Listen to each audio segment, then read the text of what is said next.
Hi, it's Lee. Welcome to another Learn English with Lee, and welcome to the second video looking at future simple.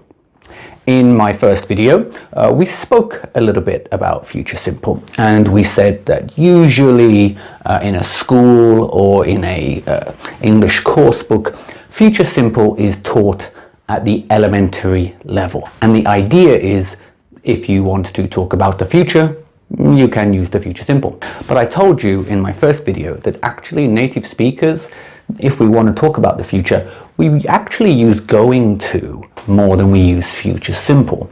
And the reason is future simple actually has 5 specific functions, not just talk about the future.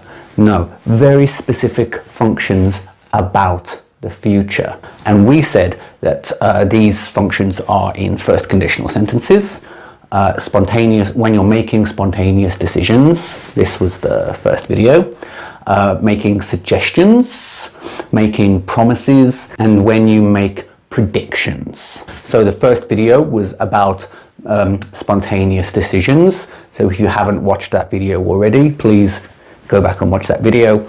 And this video, we're going to look a little bit at future simple for making suggestions. But before we look at the meaning in more detail about this function, making suggestions, let's just refresh our memory for 1 minute on the form, because the form is of course very important. You don't want to make grammar mistakes.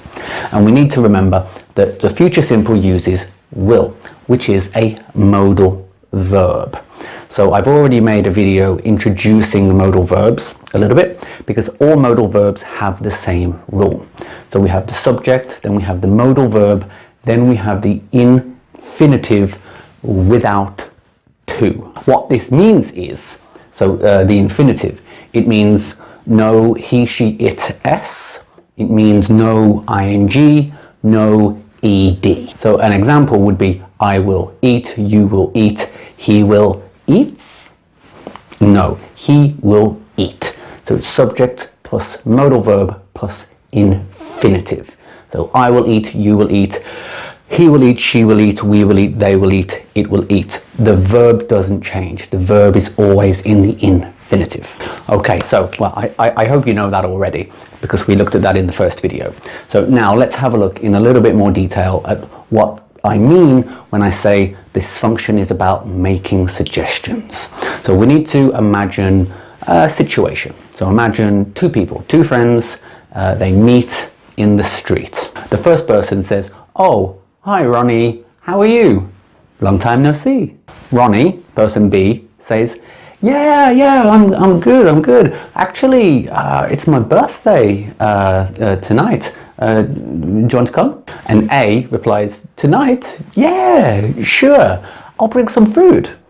And if we look in more detail at the meaning of A's sentence, so yeah, I'll bring some food. Yes, he is talking about the future. He's talking about tonight. But more specifically, what is he doing? He's making a suggestion. Or another way to think about it is he's making an offer. He's offering to bring food to the party later. And a good thing about this scenario is that we could also use it to look at the difference between will and going to.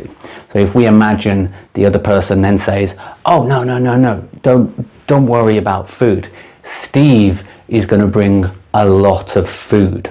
We can see how going to is talking about a plan. So the person, Steve, has already planned to bring lots of food before the party tonight.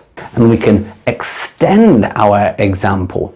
So then our first guy goes, "Oh, no food. Okay, no problem. Then I'll bring some wine."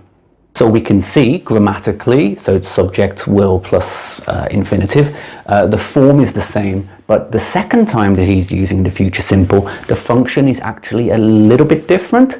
Yeah, it's kind of an offer, kind of a suggestion, but it sounds more confident, doesn't it? Okay, no problem. I'll bring some wine instead. But did he have this idea before? Was it a plan? No. So, like our first video, it's future simple with the function of a spontaneous decision. So this is a good example really, because you can see how one conversation has two uses of future simple, but they actually have different functions. And this is the very important thing for you to think. Just because it's one grammar form, one grammar construction, doesn't mean the use, doesn't mean the meaning will always be the same. Another good example here is present perfect, which actually has three different functions, even though the grammar form will always be the same. So if you have any questions about that, please check my present perfect videos as well. Okay, that's it. So that's future simple for making suggestions or offers. So if you have any questions, please let me know in the comment section below and I'll be happy to answer. If not, then thank you very much, and I'll see you in the next video in the future simple series. Thank you very much. See you then.